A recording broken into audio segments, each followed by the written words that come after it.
En tant que propriétaire investisseur à long terme, nous savons que les périodes de croissance rapide sont généralement suivies par des périodes de rationalisation et de consolidation. Nous savons également que ces périodes nous permettront de bâtir en prévision de la prochaine période de croissance rapide, du moins qu'on espère. Nos sociétés doivent donc non seulement survivre des périodes de récession et des ralentissements économiques, mais elles doivent également survivre et tirer parti des crises financières et des perturbations majeures résultant de l'évolution, par exemple en ce moment, des technologies et de la réglementation. Par conséquent, les sociétés contrôlées par des familles mènent leurs activités et prennent des décisions en fonction d'un horizon de long terme, avec des perspectives plus larges et en adoptant des approches plus grandes, je crois, en matière de gestion des risques. Ces caractéristiques leur permettent de récolter les fruits d'investir et d'effectuer des changements nécessaires pour le futur dans des contextes marqués par de nombreux défis. L'histoire de Power Corporation au cours des 5 dernières années en témoigne. De 1968 jusqu'au milieu des années 80, Power Corporation a vécu une croissance rapide de son bénéfice action, soit 19 % par année. Mon frère et moi estimons que nous avons été très chanceux d'avoir pu, au cours de cette période de croissance rapide, du moins pour une bonne partie, profiter du leadership de mon père et apprendre à ses côtés. Nous avons observé la façon dont il a développé des entreprises et a bâti un réseau très efficace pour les activités de Power, surtout, évidemment, on pense à la Chine et l'Europe, dont il a été le pionnier en tant que Canadien. Nous nous sommes inspirés de son exemple lorsque les rôles de co-chef de la direction de la société nous ont été confiés en 1996. Cette période initiale a été suivie par une période de consolidation qui a duré 10 ans, et on l'oublie. Moi, je m'en rappelle bien parce qu'on souffrait. La croissance du bénéfice a ralenti pendant cette période, se situant à 3 % par année. Ces 10 années ont néanmoins été hautement productives, Power Corporation ayant vécu de profonds changements au cours de cette période.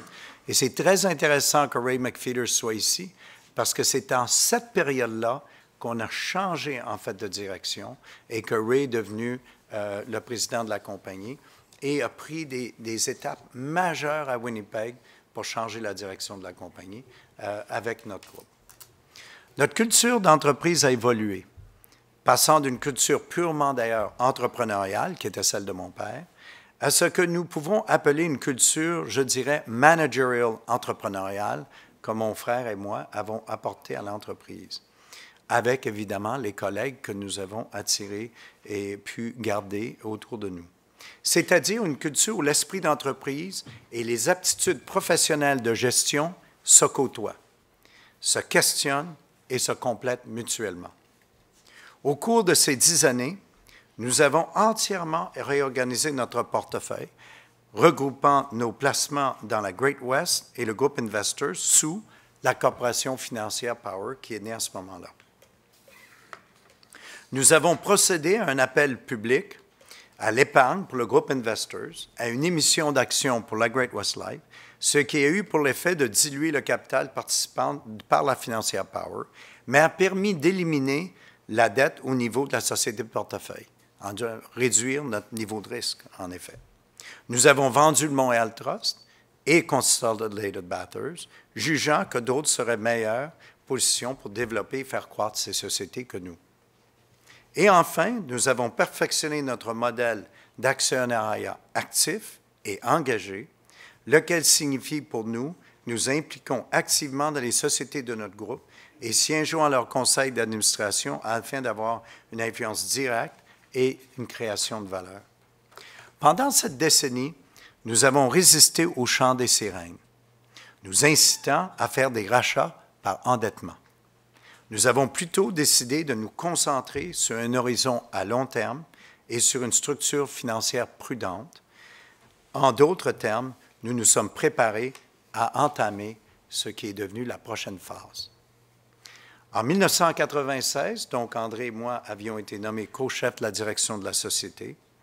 Et je dois vous dire, les gens oublient le rôle important que ça a été pour mon père. Très difficile quand on regarde les histoires des familles, d'un père entrepreneur comme il est d'avoir commencé de rien, de léguer les décisions à ses deux fils et de les laisser de l'avant, qu'il a fait courageusement et avec beaucoup d'enthousiasme, je dirais même.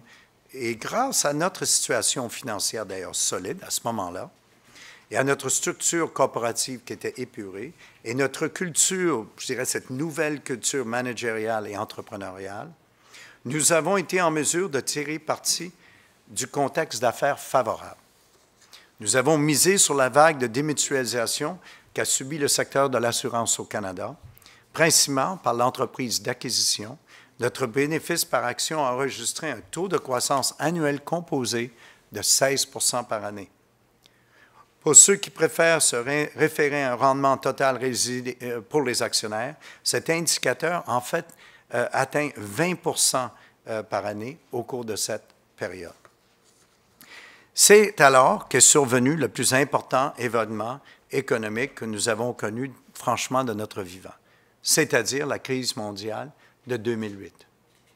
Grâce à notre solide situation financière, nous n'avons pas eu à diminuer notre dividende, ni à prendre des mesures drastiques pour survivre à cette tempête économique. Notre bénéfice a certes été réajusté à la baisse, à l'instar de beaucoup d'autres sociétés, évidemment. Depuis 2008, notre croissance a été beaucoup moins rapide. Nous avons profité de cette période de 10 ans, par contre, pour reconstruire et renforcer les bilans des sociétés de notre groupe et pour faire des acquisitions ciblées, comme celle d'Irish Life en 2013. Comme vous pouvez constater par la diapositive, Power Corporation a vécu non pas mais bien 2 phases de croissance rapide. Dans les 2 cas, ces phases ont été suivies par une période de croissance plus lente et que nous avons utilisée de manière profitable afin de consolider nos activités et nous préparer pour la suite. I would like now to focus on the more recent 10-year period consolidation, which was marked by a unique economic environment. The decade since the global crisis in 2008 has featured, in particular, a precipitous and persistent drop in interest rates, which in turn has had starkly different impact on the businesses of banking, life insurance, and asset management. At the right side of the panel shows the low interest rate environment has been particularly good for the Canadian banks, as we all know. Note the total shareholder return comparison between Canadian banks, life insurance companies, and asset management companies on the Toronto Stock Exchange. It's really big time different. But that's not all. Looking in great detail at the performance of Canadian banks, we notice that they have performed exceptionally well in comparison to their international peers, which as Canadians we should all be proud of. Canadian banks have been able to take advantage of their booming individual and retail businesses in Canada to substantially grow their earnings and balance sheets.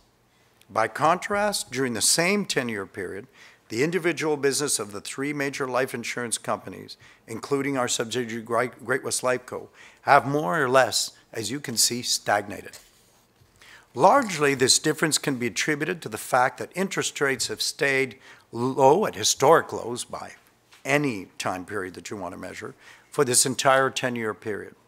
This made it possible for the Canadian consumer, of course, to accumulate a lot of debt and resulted, of course, in a great environment for the Canadian banks. Nonetheless, our subsidiary Great-West Lifeco has performed quite well, relatively, compared to the peers during this challenging period. What is noteworthy is that Great-West Lifeco has delivered superior results with less volatilities than its shareholder peers.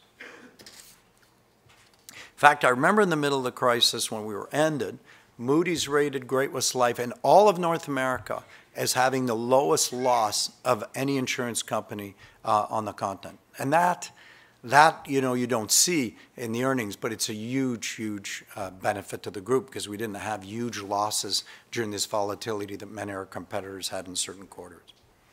Because we have the luxury of a 50-year period of corporate performance, we conclude that our business model and our overall approach to selecting and managing our investments we feel is indeed sound.